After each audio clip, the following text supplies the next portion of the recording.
When the enemy comes in, the Spirit of the Lord will lift up a standard against him.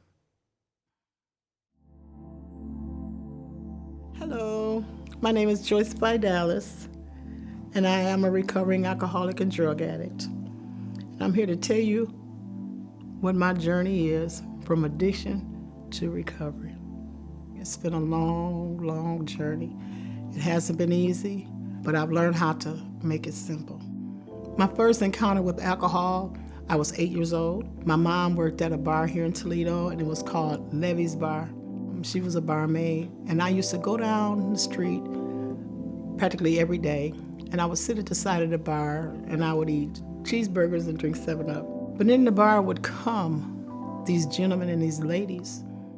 And the gentlemen would have on the real pretty suits and the high top hats and the platform shoes, and the women would have long, pretty blonde wigs on and short mini skirts, and they would have pretty stockings, we call them window panes, and fishnets, and real 6-inch heel shoes. And they fascinated me. Maybe the reason why I was going down to the bar to see these women. But it was at that point I made a vow to myself, I want to be just like those women. I didn't know at the time that these women were prostitutes and that they sold their bodies for money and gave the money to the men. My mom was the type of mother that she loved her kids the best she knew how. I didn't learn till later on in life that my mother had suffered mental, physical, spiritual, and sexual abuse at the hands of some of her family members. And when she passed in 2005, she was 86 years old, and she carried that pain with her for 86 years. And I used to wonder why my mom was so mean, but she poured everything she had into her children. She had 5 kids. She birthed 5 kids. My mother was a survivor. She wasn't the lovely, sweet, emotional type person. I believe the only emotion she had was anger. Everything we did together as a family. If she cooked, we all was in the kitchen, and we all learned how to cook. When she washed clothes, we was all in the laundry room. We all learned how to wash clothes. But my mother taught us how to survive in this world. She taught us the world was mean and cruel. She taught us how to fend for ourselves, but she didn't give us any emotional stamina. She didn't give us any emotional balance in our lives. And I felt like she paid more attention to the other kids than she did me. All through school, I remember at the age of 10, 11, my first bout with the judicial system. I got caught by a truancy officer at a high school here in Toledo called Woodward High School when I was supposed to have been in grade school. And they took us down to the CSI. It was called the Child Study Institute. And they kept asking me for my name because they was gonna call my mother, and I begged them, please don't call my mother. Because you don't know my mother, please don't call my mother. But they found out who I was, and they called my mom. And my mom came and got me. And all the way home, I got a beating. That's the only woman I know can drive and beat you at the same time. And then when I got home, I got a whooping. That started my bout with the judicial system. I never finished high school, but all through high school, I drank, I experimented with marijuana, I got in fights. Everybody said I was mean, but I wasn't mean. I found out later on through recovery that I was broken. I was just broken and shattered, and I didn't know how to handle it. So I took it out on everybody. Everybody came my way got a whooping because my mama taught me how to fight. I can remember doing some things. My mother signed me up into the Job Corps, didn't even tell me. She told me, she said, well, pack a bag, we get ready to go on a trip. I said, okay, where we going? She said, just pack the bag, get in the car. I went to Cleveland, to the Job Corps. While I was in their program, I found out I was pregnant. So when you're pregnant and go there, they send you home. So they sent me back home, and lo and behold, my mother knew I was pregnant on my way home before I even got a chance to go home and tell her. My mother said something to me on the way home that it did something to me. And the first thing she said, so you're pregnant, huh? I said, yes, ma'am.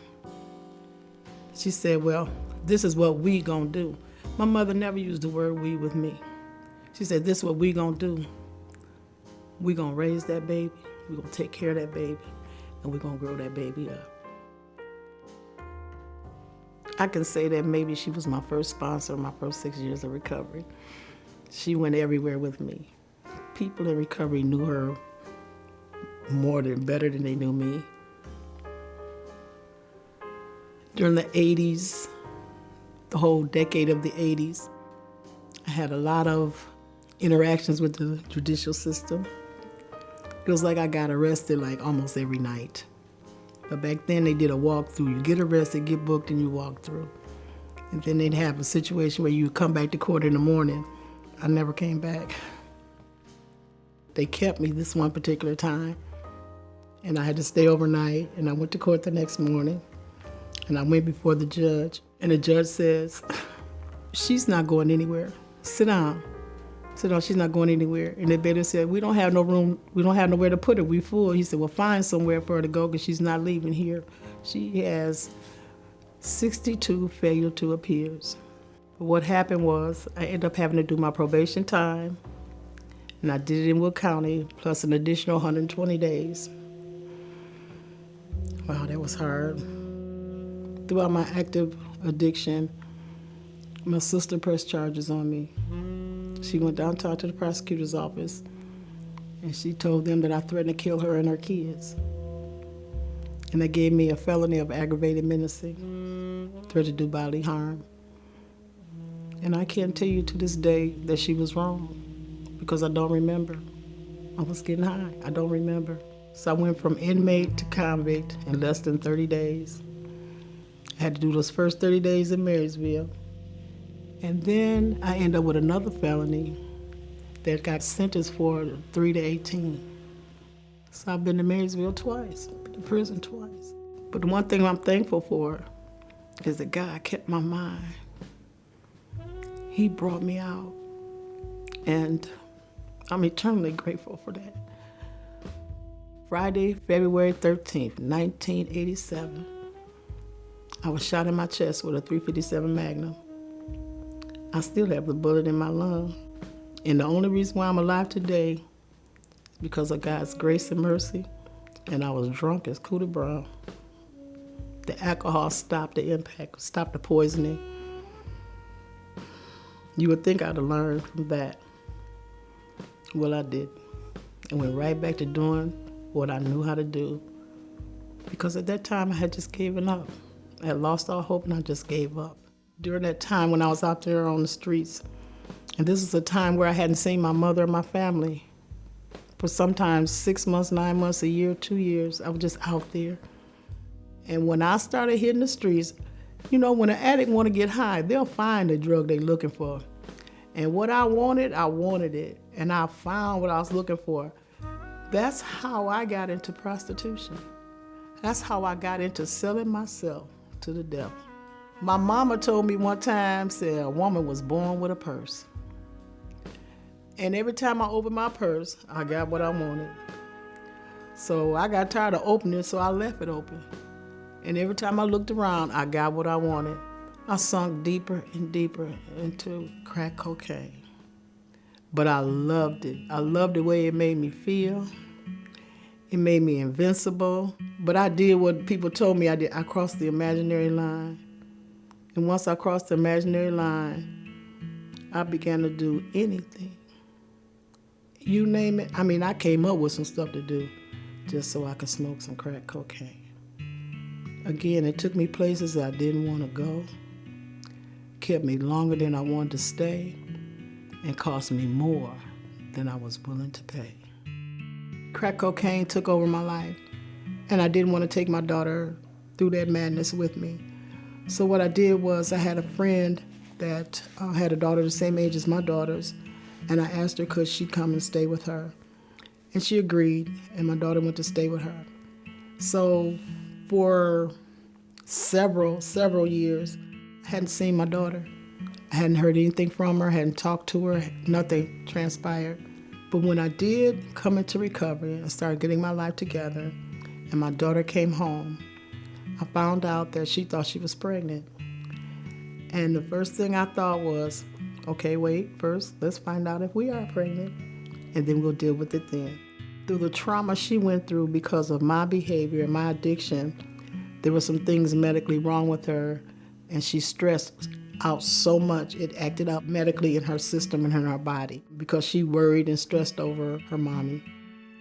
So we consulted some specialists. We did some things that was necessary for her to get her medical and her body functions back in order. And the first thing we found out, no, she wasn't pregnant. There was something else going on. She said to me she was so glad I was at home, that everything can go back to normal now.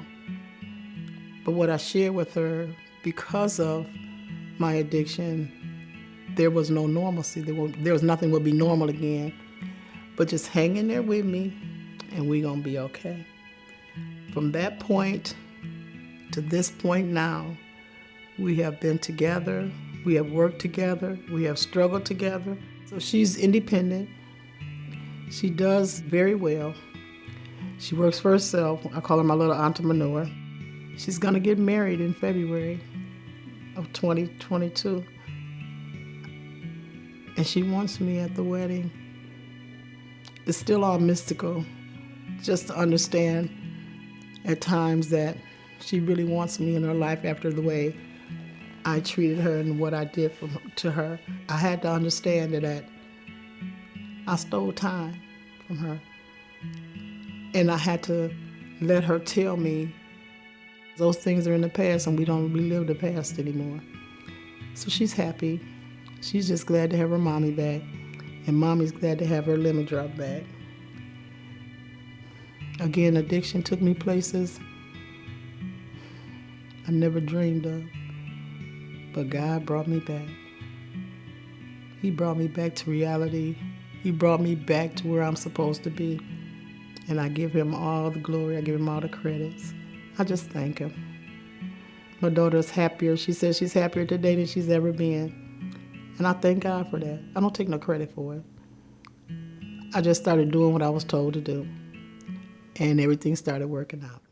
December 22nd, 2005, my mother died. So what God did was give me a chance to relive and redo life with my mom. She lived with me the last 3 months of her life. And we had a conversation one day. And I said, Mommy, why did you used to treat me the way you treat me? She said, I don't know what you're talking about.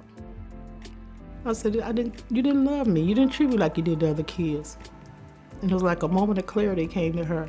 She said, baby, you didn't know? I was like, no, you know what? She said, you were just like me.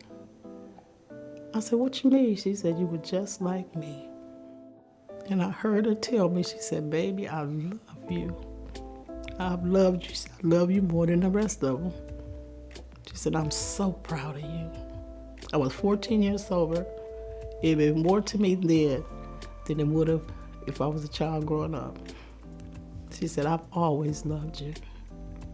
She said, I've always prayed for you. I'm just so grateful. I stopped complaining about what I don't have, and I started thanking him for what I do have.